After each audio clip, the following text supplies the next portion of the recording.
Seperti yang sudah saya sampaikan di awal bahwa penghematan anggaran negara ini terus disampaikan, pesannya betul-betul ditekankan oleh Presiden Prabowo Subianto dalam setiap kegiatan, dalam setiap acara. Saya akan kutip di acara terakhir yang dihadiri juga oleh Presiden Prabowo Subianto di mana pesan ini juga kembali disampaikan. Acara ini kembali ataupun juga acara ini dihadiri oleh Presiden Prabowo Subianto, yaitu adalah acara penyerahan secara digital, daftar isian pelaksanaan anggaran dan buku alokasi transfer ke daerah tahun anggaran 2025 serta peluncuran katalog elektronik versi 6.0 yang digelar di Istana Negara Jakarta pada Selasa lalu. Dan juga ini yang disampaikan, saya akan langsung kutip supaya sama persis, tidak ada yang salah, tidak ada yang melenceng bahkan perkataannya. Beliau menyampaikan, belanja negara harus kita lakukan dengan meningkatkan efisiensi, penghematan di semua bidang, mengurangi pemborosan. Kita sekarang dalam rangka waspada menghadapi tantangan-tantangan yang tidak menentu. Kita harus ikat sabuk-sabuk kita. Kita harus, sekali lagi, saya tekankan, hemat. Tidak boleh lagi ada toleransi terhadap kebocoran pengeluaran yang boros. Itu yang betul-betul ditekankan oleh Presiden Prabowo Subianto. Pesan itu disampaikan bukan hanya pada kementerian ataupun juga lembaga, tapi juga pada jajaran pemerintah daerah. Pertanyaan berikutnya adalah apa tujuannya dengan penghematan besar-besaran ini, pemotongan anggaran, dan apakah memang mampu dilaksanakan? Bagaimana pengawasannya? Untuk bisa membahas mengenai hal ini, sudah hadir di samping saya, beliau merupakan Guru Besar Ekonomi IPB, Profesor Didin S. Damanhuri. Assalamualaikum warahmatullahi wabarakatuh. Selamat malam, Prof. Didin. Selamat malam. Baik, dan juga akan menilai tentunya dari kacamata ataupun juga sudut pandang kebijakan publik. Beliau merupakan pakar kebijakan publik Bapak Lisman Manurung, pakar kebijakan publik Universitas Indonesia. Siap. Selamat malam, Selamat Pak malam. Lisman. Baik, dan juga nanti akan bergabung dengan kita Bapak Wihadi Wianto selaku perwakilan juga dari DPR fraksi Gerindra yang akan memberikan pandangannya. Kita akan coba cek terlebih dahulu apakah Pak Wihadi sudah bergabung. Selamat malam Pak Wihadi. Malam, kan. Selamat malam Baik, semuanya. Pak Wihadi sudah bisa mendengar jelas ya suara kami ya di sini. Bisa. Baik, ya Pak Wihadi, tadi di awal saya tidak tahu apakah Pak Wihadi mendengar atau tidak, tapi saya ulang kembali apa yang dikatakan, dipesankan oleh Presiden Prabowo Subianto dalam beberapa acara, termasuk juga acara di Istana Negara, yang betul-betul menekankan, bahkan pilihan katanya adalah kita harus betul-betul kencangkan ikat pinggang. Sekali lagi saya tekankan hemat. Apa yang menyebabkan Pak Prabowo begitu menekankan sekali untuk menghemat ini, Pak Wihadi? Apakah memang karena kondisi global atau sebenarnya ada rencana-rencana lain mengenai penggunaan anggaran? Pak Wihadi, silakan.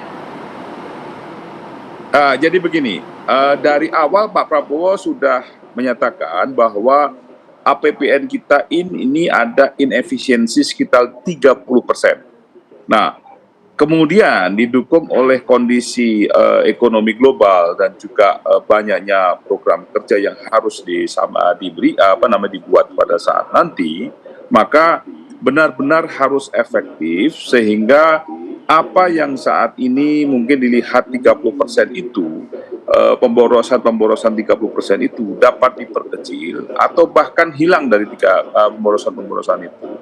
Nah, pemborosan itu seringkali kalau kita lihat di sini adalah bagaimana adanya sesuatu pemborosan dilakukan dari kementerian-kementerian. Nah, inilah kembali lagi Pak Prabowo selalu menekankan bahwa kita harus berhemat, tidak boros-boros, artinya bahwa anggaran APBN itu dimanfaatkan untuk pembangunan, bukan untuk hal-hal yang mungkin seringkali banyak dikatakan seminar-seminar ataupun juga hal-hal yang mungkin perjalanan dinas yang kemudian setiap kali juga seringkali dilakukan. Nah, ini memang menjadi sorotan daripada Pak Prabowo bahwa memang pemborosan ini sebisa mungkin untuk diperkecil, bahkan mungkin ini sangat-sangat juga menjadi perhatian kita semua karena justru daripada inti programnya tidak bisa dilaksanakan dengan baik. Seperti misalnya program stunting yang dulu pernah disampaikan oleh Presiden Jokowi bahwa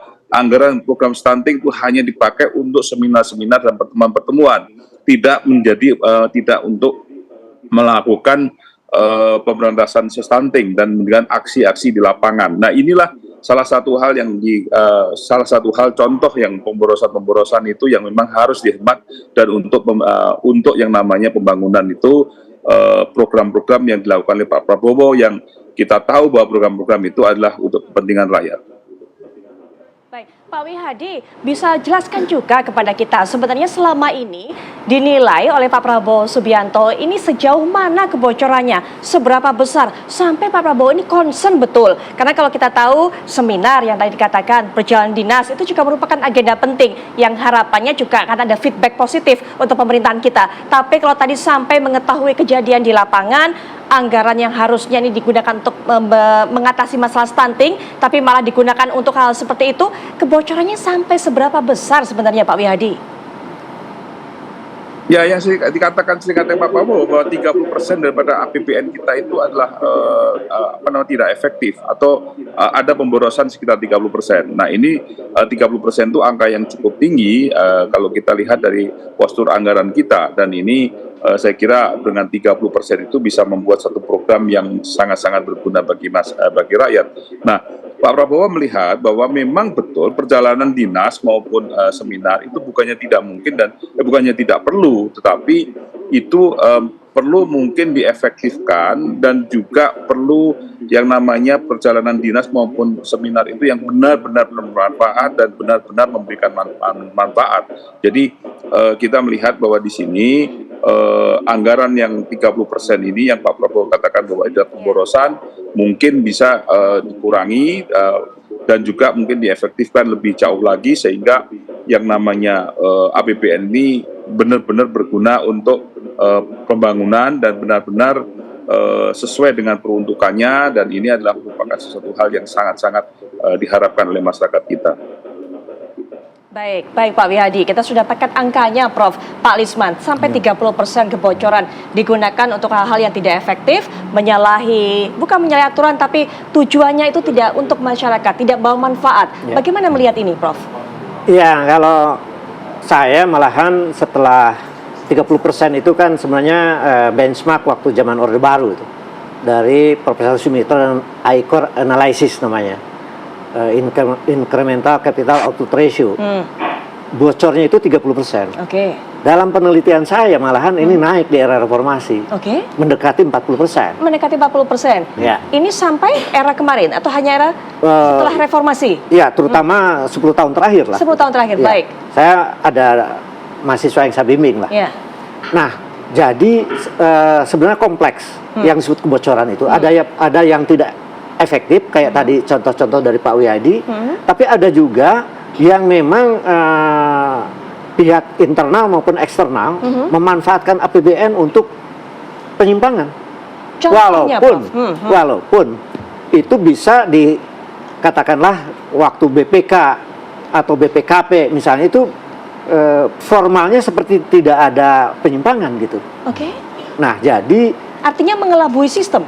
ya, jadi contoh begini. Oke. Karena saya pernah 6 tahun di birokrasi di eselon 1 saya. Iya. Jadi di internal yang lebih berat ini. Jadi mereka sudah nandai nih. Misalnya sebuah departemen sekian. Itu sejak awal sudah ditandai bahwa kira-kira mereka katakanlah sekitar 20% ini sudah terdistribusi. Jadi yang efektif hanya 80% sebenarnya. Yang jadi anggaran itu. Dan bisa di departemen lain bisa lebih lagi. Itu di internal. Maaf, itu dari mulai yang pejabat-pejabat yang tinggi sampai ke eselon-eselon gitu. Nah, ini yang internal sebenarnya harus diselesaikan dengan BPKP, bahkan dengan BPK untuk ada indeks keberhasilan pengukuran. Jadi menteri diminta supaya kalau ditemukan kebocoran, dan saya kira BPKP punya data BPK, kebocoran per kementerian itu, lembaga-lembaga non kementerian itu mereka kalau ternyata 30%, kalau perlu perintahkan hanya 10% misalnya gitu, itu sudah luar biasa itu. Tapi dari eksternal juga, itu maaf ya, di Banggar itu sudah ada pembicaraan. Pembicaraannya apa, Prof? Deal. Yang deal antara kementerian dengan banggar. Kementerian dengan bangga Iya. agar kemudian dananya cair sehingga harus apa? Nah, dan nanti yang sudah pakai bintang itu, ya untuk pihak-pihak mereka yang sudah deal itu. Ini harus diselidiki. Gampangannya uang persenannya untuk mereka, Ya, begitu gampangannya. Semacam begitulah. Oke. Itu kebocoran juga. Itu DPR. Belum, maaf, para katakanlah pengusaha-pengusaha tertentu, Ya. itu sudah deal dengan DPR. Bahwa misalnya APBN-nya jatuh ke proyek-proyek itu ke mereka.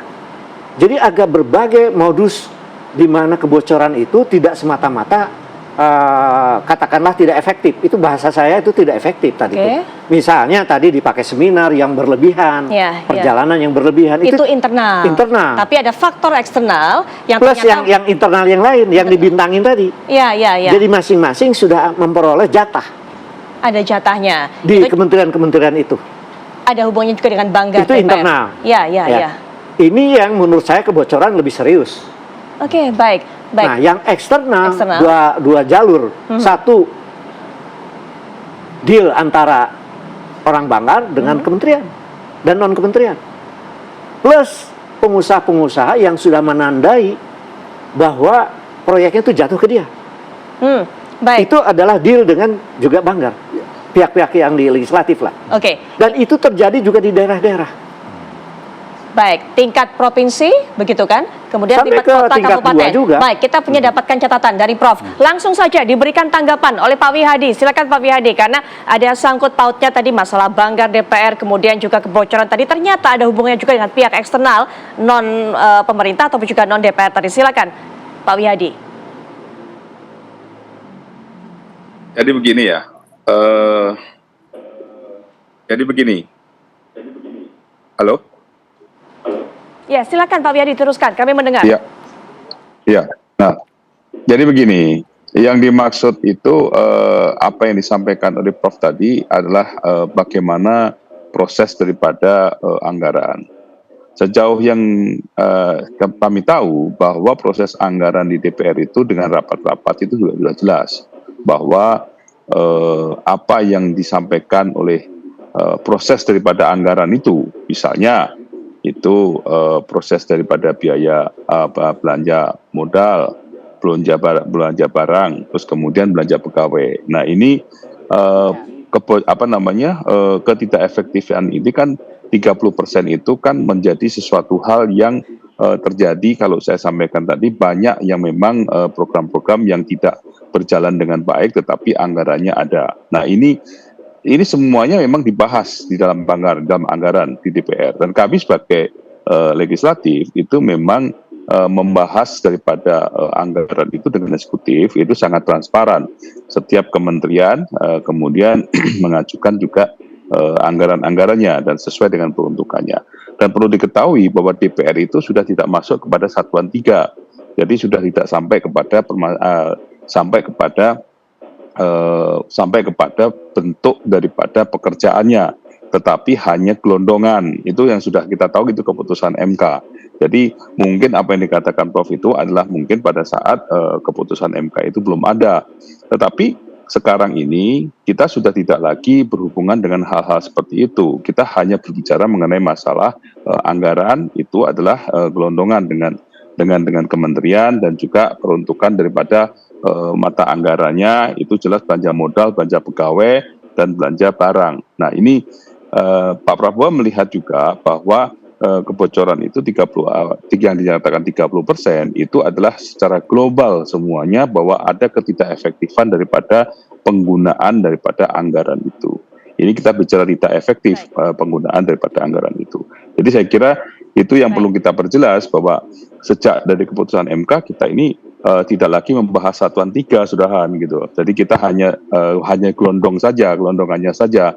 Anggaran ini, kementerian ini sekian, untuk belanja barang sekian, belanja modal sekian, belanja karyawan sekian, belanja pegawai sekian. Itu aja yang kita bahas dan kita kita kritisi mengenai masalah bentuk programnya. Setelah jadi, baru kita akan bentukan pengawasan daripada pelaksanaan anggaran itu. Jadi itu saja saya kira. Baik. Ya Pak Wihadi, nanti kita akan dengarkan bagaimana tanggapan balik dari Prof. Didin, termasuk juga ada catatan mengenai kebocoran anggaran ini. Pak Lisman, setelah jeda kita akan lanjutkan perbincangan sesaat lagi.